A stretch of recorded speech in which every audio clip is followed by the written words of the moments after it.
l'ouverture du score dans cette finale de Coupe de France. Très bon début de match, on voit engagement. Avec Voilà, Rouyainen, Rouyainen qui va chercher en haut. Et le shoot instantané. voilà, avec bien sûr Trey qui est dans sa position favorite. L'égalisation quasiment coup sur coup, juste après l'ouverture du score des Brûleurs de Loup de Grenoble. Les Corsaires de Dunkerque qui reviennent dans le match. Ce qui vient de se passer là, les Corsaires qui se sont pas du tout laissés à Bazo. Sur l'engagement, tout de suite on a pris l'engagement, ça va partir sur le côté. Et oui, il y a une petite erreur là de Stepanek qui se fait contrer. Oh oui, et c'est la Cachevite. Donc en fait, il est de l'autre côté, et là c'est Cachevite. Il n'a pas le temps de revenir dans sa cage, Stepanek. Collé à bloquer le palais. L'accélération de Ballet, encore 20 secondes à faire en supériorité numérique. La feinte avec le tir enchaîné. Il reprend son propre rebond, la voie, et permet aux Grenoblois de passer devant une nouvelle fois 2-1. But en supériorité numérique. Oui, c'était un shoot de grosse tête en fait qui a été repris dans la foulée par Lavoie. Lavoie qui a récupéré le palais juste devant Vazaz et qui l'a mis dans la cage vide. Vraiment une action très importante. Ce qui est magnifique, c'est vraiment sa petite feinte avant de lancer. Donc c'est la Châtraigne. Lyubimov, ouais, c'est bien fait. Lyubimov, le palais qui revient jusqu'à Damien Fleury. C'est vrai que là, il y a du très lourd sur la glace avec Hardy, le tir de Kyle Hardy. Oh, attention, Vazaz qui n'a pas vu ce palais qui était derrière lui. Le lancer lointain qui revient jusqu'à Damien Fleury qui ne rate pas l'occasion d'inscrire le 3e but de Hardy. Le palais en fait est en train de glisser vers le premier poteau. Oui, on y va. Et oui, non, il n'a jamais été gelé ce palais. Ouais, j'ai pas l'impression que le joueur de Grenoble, en tout cas, gêne le gardien. On va revoir de cet angle-là. Parce qu'effectivement, il est là, mais il est encore Michel là. Le palais là, il traîne. Il va y aller pour essayer de le mettre. Et là, forcément, oui. Il va essayer de le mettre et en fait, il reste à l'extérieur. Pour moi, il reste à l'extérieur de la zone bleue. Ils sont trois. Avec Corentin, c'est bien fait. Le tir sur réception. Magnifique, qui vient se loger sous la barre. La réaction des Dunkerquois d'entrer dans ce deuxième tiers-temps. Ils reviennent à un but. Oui, c'est Vervoort, hein. C'était un 3 contre 2, on l'avait dit. Il s'était fait oublier sur la droite. On l'a servi et il a fait le tir sur réception, Vervoort. Très puissant, très bien placé. Et les Dunkerquois qui reviennent dans ce match. Hein. L'objectif pour cette formation de monter à l'échelon supérieur. Pour l'instant, ils sont 3e avec 12 victoires en 17 matchs pour les Corsaires de Dunkerque. Pour une belle saison. Oh, attention avec le but.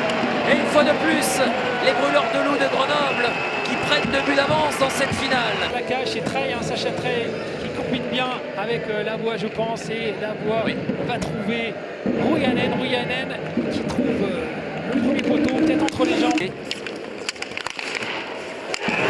Attention avec le palais qui termine sa course au fond du but de Vazaz.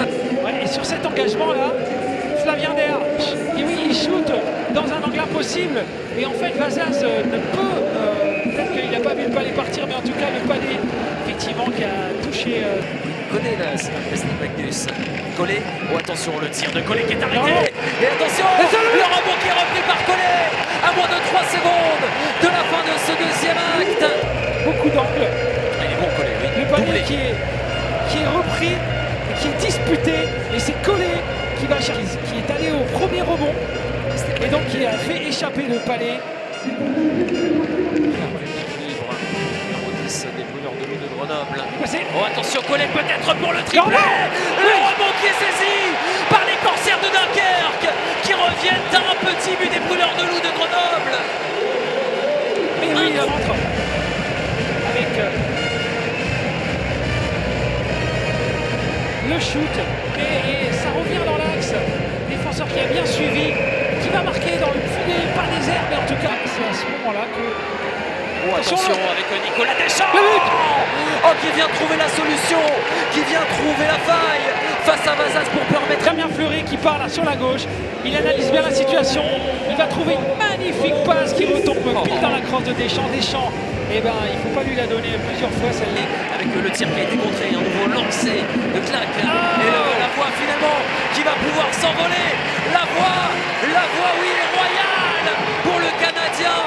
Et pour les Brûleurs de Loup de Grenoble. Contrôle dans la zone offensive, on a été bloqué bloqué, marqué dans la cage vide et Lavoie, le buteur, n'allait pas rater cette occasion de clore des FM d'un but. Et il commence déjà à célébrer les brûleurs de loup de Grenoble à 3 secondes de la fin. Et c'est terminé. Le Graal reste à Grenoble. Les brûleurs de loup remportent pour la 6e fois de leur histoire la Coupe de France. Et oui, les Grenoblois qui n'ont pas déjoué les pronostics, enfin, qui ont déjoué. Voilà, les pronostics n'étaient pas en leur faveur. Et effectivement, logiquement, ils ont gagné ce match. Ça n'a pas été facile parce que les Dunkerquois se sont vraiment battus. Ils ont vraiment donné tout ce qu'ils pouvaient. Ils sont revenus plusieurs fois au score. Malheureusement, une seule fois, ils ont réussi à égaliser. C'était un partout au début du match.